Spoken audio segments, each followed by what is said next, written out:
Welcome back to the debate. మనతో చర్చలో Congress party senior నాయకులు, ఎమ్మెల్సీ, ప్రభుత్వ విప్ డాక్టర్ అద్దంకి దయాకర్ గారు అండ్ బీజేపీ అధికార ప్రతినిధి సీనియర్ నాయకులు విఠల్ గారు, తెలుగుదేశం పార్టీ అధికార ప్రతినిధి విద్యాసాగర్ గారు అండ్ రాజకీయ విశ్లేషకులు అంది సత్యం గారు మనతో చర్చలో పాల్గొంటున్నారు. ముందుగా అందరికీ నమస్తే అండి. దీన్ని రెండు పార్ట్లుగా చూద్దాం. ఒకటి ఫస్ట్ది రేవంత్ రెడ్డి రెన్యువల్ సీఎం అని కేటీఆర్ గారు రిపీటెడ్గా అంటున్నారు ఈ మధ్య. అది ఒకటి. రెండవది తర్వాత అధికారులను బెదిరించడము, అధికారుల మీద ఒక రకమైన థ్రెటనింగ్ లాగా జరుగుతోంది జగన్మోహన్ రెడ్డి తరహాలో. ఇది ఏంటి అనేది దాన్ని చూద్దాం మనం. ముందు రేవంత్ రెడ్డి రెన్యువల్ సీఎం ఎందుకు అని అంటే, ఆయన ఇప్పటికి 72 సార్లు ఢిల్లీ పోయాడు, పోయినప్పుడల్లా మూటలు తీసుకెళ్ళి తన పదవిని కాపాడుకుంటున్నాడు అనేది కేటీఆర్ గారు చేస్తున్న ఆరోపణ. ఇక్కడంతా దోచిపెడుతున్నాడు, ఇక్కడంతా సంపాదించి అవినీతి, ఈ డబ్బులను తీసుకుపోయి అక్కడ ఇస్తున్నాడు అనేది. ముందు దయాకర్ గారు మీ రియాక్షన్ ఏంటి దీని మీద? అంటే అంత భయం అవుతుందని అర్థం కేటీఆర్కు.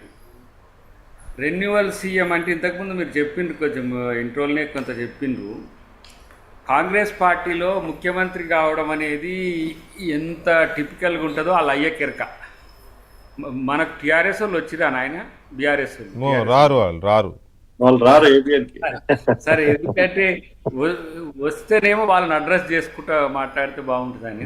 వైసీపీ వాళ్ళు రారు, టీఆర్ఎస్ వాళ్ళు రారు, ఇద్దరు వెనక నుంచి ఒకటే అట్టుంది. కానీ సరే, నేనేమంటున్నానంటే ఒక వ్యక్తి సీఎం కావాలంటే కాంగ్రెస్ పార్టీలో ఎంత ప్రాసెస్ ఉంటుందో వాళ్ళు అయ్యే కెరకాని. ఎందుకంటున్నా అంటే, నేను మొన్న అన్నా కదా, ఆయన తెలంగాణ ఒక దశలో రావడం ఇష్టమే లేని పరిస్థితి నేను చెప్తే ఒకటే పండ్లు కోరికి సోషల్ మీడియాలో ఎంత పెద్ద ఎత్తున రాద్ధాంతం చేసిరో నాకు తెలుసు.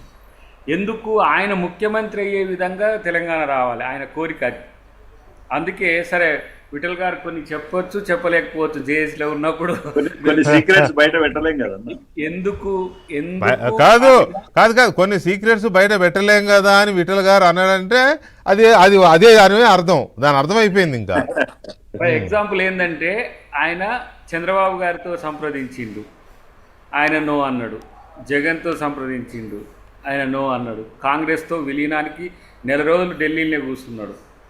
తర్వాత 100 సీట్లు, తర్వాత 15 ఎంపీ సీట్లు వస్తే తెలంగాణ వస్తుందని మనోడు కరీంనగర్ డిక్లరేషన్ చేసుకున్న తర్వాత మేము అందరం కూర్చున్నాం. డబేలో అంటే డబేలో వెళ్ళిపోయింది ఆయన. ఆయన ముఖ్యమంత్రి లేకపోతే ఉప ముఖ్యమంత్రి హోం తీసుకోవడానికి ఆయన ప్రయత్నం చేస్తున్నారు. మరి మూమెంట్ నడిమధ్యన ఎత్తేస్తే ఎట్లా అని మళ్ళీ మేము అందరం కూర్చొని కోదండరాం ఒప్పుకోలే సాగరహారానికి. విఠల్ గారు, నేను, శ్రీనివాస్ గౌడ్ గారు, స్వామి అన్న రిటైర్డ్ అయితే మళ్ళా పట్టుకొచ్చి, ఆయన ఎక్కువ ఫామ్ హౌస్లో వారితో కలిసి ఉంటుండే స్వామి గౌడ్ గారు, ఆయనను పట్టుకొచ్చి ఆయన కన్వీనర్గా ఉండే, అన్న మనం ఎట్టన్నా మనం సరే ఆయన రాజకీయ ఎత్తుగడ ఆయన చేసుకొని, కానీ మన ఉద్యమ ఎత్తుగడలు మనకు ఉండాలి అని చెప్పి పెద్ద ఎత్తున చేసిన అసలు కారణం ఏంటంటే, విలీనమైనా సరే సిఎల్పి అన్న నాకు కావాలి, పిసిసి అన్న నాకు ఇస్తేనే విలీనం చేస్తా. ఇది కేకే కమిటీ. ఇప్పుడు కేకే గారు వారు కూడా చెప్పలేరు, కానీ ఆయనను సంప్రదింపుల కోసం అని ఒక కమిటీ వేసిండు. దానికి ఒకే ఒక్క కారణం, ఆయన కాంగ్రెస్తో సుదీర్ఘ ప్రయాణం కేకే గారికి ఉన్నది కాబట్టి నాన్న ఎట్లన్నా కథొక్కటి ఆయన అనేది చేసింది.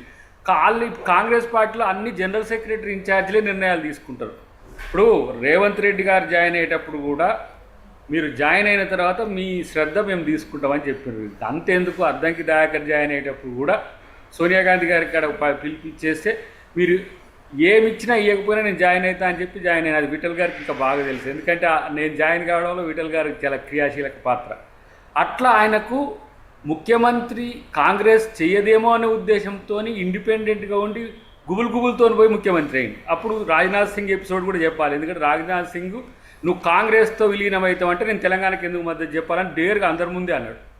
ఆ రోజు ఇంకా కడియం శ్రీయర్ గారి దగ్గరుండి మమ్మల్ని అందరినీ తీసుకుపోయి, ఇక ప్రకాష్ జవదేకర్ అయితే కయ్య మొత్తుకుంటుండే, ఈయన కాంగ్రెస్ మనిషి, మనం ఎందుకు ఈయనకు మద్దతు చేయాలి. ఒకవైపు సుష్మా స్వరాజ్ గారు రాజకీయాలు చూడకుండా అంతా ఆమె సపోర్ట్ చేస్తున్నది. ఆ పరిస్థితి వాళ్ళ అయ్యకు తెలుసని ఎందుకు ఇంత పెద్ద డెఫినేషన్ చెప్పిందంటే, ఎంతో శ్రమ ఉండి ఎంతో లీడింగ్ స్కిల్స్ ఉంటేనే కాంగ్రెస్లో ముఖ్యమంత్రి అవుతారు. రెండవది అట్లా ముఖ్యమంత్రి అయిన వాళ్ళని కూడా మళ్ళీ 2 సంవత్సరాలు తీసేసిన చరిత్ర. అలాంటిది నేను 10 సంవత్సరాలు ఉంటాను ముఖ్యమంత్రి అంటున్నానంటే ఎంత కాన్ఫిడెన్స్ ఉండాలి. నేనేమంటా అంటే తెలంగాణ సమాజానికి నా దృష్టిలో రిజువినేటెడ్ సీఎం, ఒక పునరుజ్జీవ సీఎం. ఎందుకంటే కేసీఆర్ అంత డీపెస్ట్గా లోపడి పడేటట్టు చేసిండు. ఆర్థికంగా, సామాజికంగా ఈ ఒక దశ దాటిపోతే మనం రాజును చూడాల్సి వచ్చి, ఇప్పుడు కేసీఆర్కి ఒక కిరీటం పెడితే మనం ఆయన కింద సామంతులం అన్నట్టు ఉండాల్సిన రోజులు 3ఓసారి గెలిస్తే ఉండు. కానీ తెలంగాణ ప్రజలు ఏంటంటే ప్రజాస్వామ్యం కోరుకునేటోళ్ళు ఇప్పటి నుంచి కాదు, నిజాం కంటే ముందు నుంచి కూడా ఎదిరించే స్వభావం ఉన్న వాళ్ళు ఇప్పుడు కూడా ఏ విధంగా స్పందిస్తారో మీరు చూసింది. కాబట్టి కేటీఆర్ విషయంలో ఏంటంటే డిగ్రేడ్ చేయడానికి రెన్యువల్ లేకపోతే ఆయన ఢిల్లీకి పోయేటప్పుడు మూటలుగా తీసుకుపోతుంది. మరి వీళ్ళు హైదరాబాదే కేంద్రం కదా, వీళ్ళది భారత్ రాష్ట్ర సమితి అయినా, టీఆర్ఎస్ అయినా, లేకపోతే అంతర్జాతీయ రాష్ట్ర సమితి అయినా వీళ్ళ హెడ్ క్వార్టర్ ఇక్కడనే కదా. మరి వీళ్ళు ఎందుకు ఢిల్లీకి పోయినట్టు? పోయి మొక్కుకొని మోడీ కాడ మోకరిల్లి సార్ మావోని జర్ర చూసుకొని అని అంటే, అది మోడీ గారు ఒక ప్రధానమంత్రి ఈ రాష్ట్రానికి వచ్చి చెప్పిపోయింది నా కొడుకుని దీవించండి, ఆశీర్వదించండి అని. వాళ్ళకు కావాలి.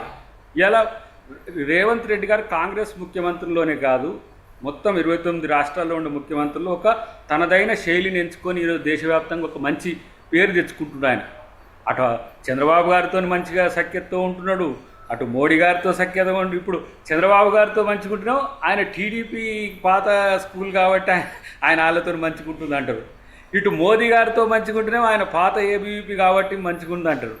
కాంగ్రెస్తో మంచుకుంటేనేమో అందరిని పక్కన పెట్టేసి రాహుల్ గాంధీ గారు రేవంత్ రెడ్డి గారిని ఇష్టపడుతుందని ఇట్లా ప్రచారం చేస్తారు. కానీ కొన్ని రోజులు రాహుల్ గాంధీ అపాయింట్మెంట్ ఇవ్వట్లేదని అది కొంత ప్రచారం కొన్ని రోజులు కొంత చేసిండ్రు. కానీ అంటే ఇక్కడ నేను ఏమంటా అంటే దయాకర్ గారు, ఇక్కడ పాయింట్ ఏంటంటే వీళ్ళు ఏమంటున్నారు అంటే మూటలు మోస్తాడు, ఇక్కడ అంతా దోచుకొని డబ్బంతా ఢిల్లీ తీసుకెళ్తున్నాడు అనేది కదా కేటీఆర్ గారు రిపీటెడ్గా చేస్తున్న అలిగేషన్.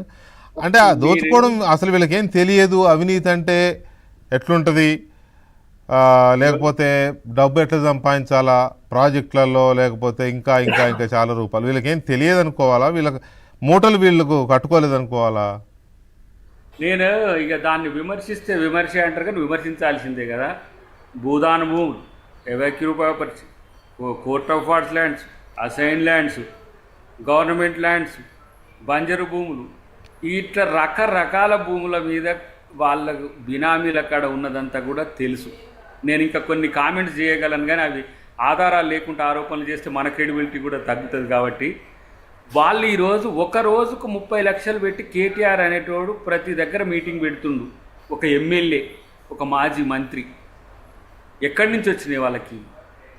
ఎస్ఐఆర్ పేరు మీద డ్రామాలు పెట్టి అంత డ్రామాలు నడుపుకుంటాడు, రాజకీయాలు మాట్లాడుకుంటూ ఇట్లాంటి పనికిరాని మాటలు మాట్లాడుతున్నారు. నేను అంటున్నా వాళ్ళు రిచెస్ట్ పొలిటీషియన్స్ ఇన్ ఇండియా అని చెప్పేసి జాతీయ అంతర్జాతీయ పత్రికలే రాసినాయి. ఎందుకు కేసీఆర్ గారే చెప్పినాడు కదా మనది రిచెస్ట్ పార్టీ, సొంత చాపర్ కొంటున్నాం అని కూడా చెప్పినాడు కదా. 800 crores వైట్ మనీ పార్టీ దాంట్లో ఉంది. బీజేపీ తర్వాత అంత ఎక్కువ ఫండ్ ఉన్నది ఒక జాతీయ పార్టీకి. 29 రాష్ట్రాల్లో 17 రాష్ట్రాల్లో అధికారంలో ఉన్న పార్టీ ఫండ్ ఎంత, వీళ్ళ ఫండ్ ఎంత చూడండి. అంటే దాని తర్వాత సెకండ్ ఇదే ఉంది. మేము 150 years ఇండస్ట్రీ ఇక్కడ మేము మరి మా ముఖ్యమంత్రులు ఇస్తే మేము బతకాల్సి వస్తుందని మీరే కేటీఆరే చెప్తున్నాడు కదా. కాబట్టి నేనేమనిపిస్తుంది అంటే కేటీఆర్ని కొంచెం గజనీ లాగా చూస్తుంది ఈ మధ్యన. 15 నిమిషాలు ఒక తీరుగా, 15 నిమిషాలు ఒక తీరుగా, మర్చిపోతే ఇంకో తీరుగా. మనోడు అప్పుడే ఇట్లా అంటాడు, అప్పుడే ఇట్లా అంటాడు. కానీ ఒక మాట వాస్తవం, రేవంత్ రెడ్డి గారి మీద సీరియస్గా టార్గెట్ చేయడం వెనుక ఒకే ఒక్కటి ఏంటంటే ఈ ప్రాపగండాన్ని నమ్ముకొని ప్రతిరోజు ఒక అబద్ధం ఆడదాం, ప్రజలు నమ్మకపోతారు అంటే ఇలా చూసినారు కదా వాళ్ళు ఇట్లా పెట్టి ఏడిపోతురు అంటున్నారు, లేచిపోతున్నారు. వాళ్ళు రోజు అబద్ధాలు చెప్తే సోషల్ మీడియాలో చూసి, మెయిన్ స్ట్రీమ్ మీడియాలో చూసి, మళ్ళీ అదే మీటింగ్ అదే చెప్పుడు, మళ్ళీ ఆ మీటింగ్లో కూడా చెప్పేసరికి వెళ్ళిపోతున్నారు జనం. కాబట్టి అబద్ధాలు చెప్పితే నమ్ముతారు అనుకోవడం ఒకటి. నేను ఒక విషయం చెప్పి నేను ముగిస్తా వెంకటకృష్ణ గారు. రాహుల్ గాంధీ గారు ఒక 2-3 వ్యక్తులు మీరట్ నుంచి ఢిల్లీకి వస్తున్నారు. కులగణన ఇష్యూలో సీరియస్గా మనోడు స్టెప్ ముందుకు చేసిండు. వర్గీకరణ విషయంలో కూడా అట్నే ఫాస్ట్లో ఇమ్మీడియట్గా రెస్పాండ్ అయ్యిండు. దాని మీద చేస్తే తను అప్పర్ క్యాస్ట్ అయినా కూడా కులగణనకు ఒప్పుకొని చాలా ఫాస్ట్గా చేస్తుండు, చాలా మంచిగా చేస్తుండని చెప్పేసి రాహుల్ గాంధీ గారు ఉన్న వాళ్ళతో అన్నాడు. ఆయనకు విజన్ ఉంది, ఏదో కులాలకు పరిమితం అయ్యో లేకపోతే మతాలకు పరిమితం అయ్యో కాదు, ఒక మంచి రాజనీతిజ్ఞుడికి ఎదగాలని ఉన్నది. కాబట్టి యంగ్స్టర్ మనం బాగా సపోర్ట్ చేయాలి ఎప్పుడైనా సరే ఇట్లాంటి వాళ్ళకని చెప్పి అన్నాడు. అది రేవంత్ రెడ్డి గారికి కూడా తెలుసు, నేను చెప్పలేదు, నేను మీతో చెప్తున్నా. ఇప్పుడు ఆ అన్నవాళ్ళు నాకు ఒక దగ్గర కలిసి చెప్పిండ్రు అనమాట. కాబట్టి అంత నమ్మకంగా రాహుల్ గాంధీ గారితో ఉంటే మూటలు మోసి రెన్యువల్ చేసుకుంటున్నారంటే అక్కడ దాకా ఎందుకు, మొన్న డీలిమిటేషన్ బిల్లు కానీ మహిళా బిల్లు కానీ అది కాకపోవడా కారణం రేవంత్ రెడ్డి గారు. సరే, రేవంత్ రెడ్డి గారు డిఫైన్ చేసిన హైబ్రిడ్ ఫార్ములా అది మంచిదా చెడ్డదా పక్కన పెడితే ఆ బిల్లు పాస్ కాకపోవడం కారణం రేవంత్ రెడ్డి ప్రపోజ్ చేసిన ఫార్ములా వల్లనే కదా. విపక్షం అంతా ఆ ఫార్ములానే కోట్ చేసింది కదా. అసలు ఇప్పుడు ఒక మాట, ఇప్పుడు ఇక్కడ డీవియేషన్ కూడా ఉన్నది. శ్రీ వెంకటకృష్ణ గారు, మా పార్టీ మొత్తం కూడా డీలిమిటేషన్ సపోర్ట్ చేస్తుంది. మా ముఖ్యమంత్రి గారు డిఫరెంట్ ఒకటి తీసుకున్నాడు, హైబ్రిడ్ ఫార్ములా తీసుకున్నారు. హైబ్రిడ్ ఫార్ములా తీసుకుంటూ సౌత్కు మాకు నష్టం జరుగుతుందని సీరియస్గా ఆయన వాదించింది. మా పార్టీ అధిష్టానం ఏమన్నా వారిని వారించిందా? వారించలేదు. నార్త్ సౌత్ ఎంపీలు అందరూ దాన్నే వెంటబడి చేసుకున్నారు కదా. కొంతమందికి ఇష్టం లేకపోయినా లోపలికి రేవంత్ రెడ్డి మంచిగా మాట్లాడిండు అని. ఇప్పుడు హైబ్రిడ్ అనేసరికి ఒకడు చెప్తాడు హైబ్రిడ్ సీఎం అంటాడు, ఇక తర్వాత ఇంకొక ఆయన మూసి సీఎం అంటాడు. అయితే ఏమైంది కానీ గుంపు మేస్త్రి అంటే నేను అవును నేను గుంపు మేస్త్రిని అన్నాడు. ఇప్పుడు అది ఇష్యూ కాదు కదా. రైట్, ఓకే దయాకర్, మళ్ళీ మాట్లాడదాము. ఒక్క నిమిషం విఠల్ గారితో కూడా విఠల్ గారు, ఈ రెన్యువల్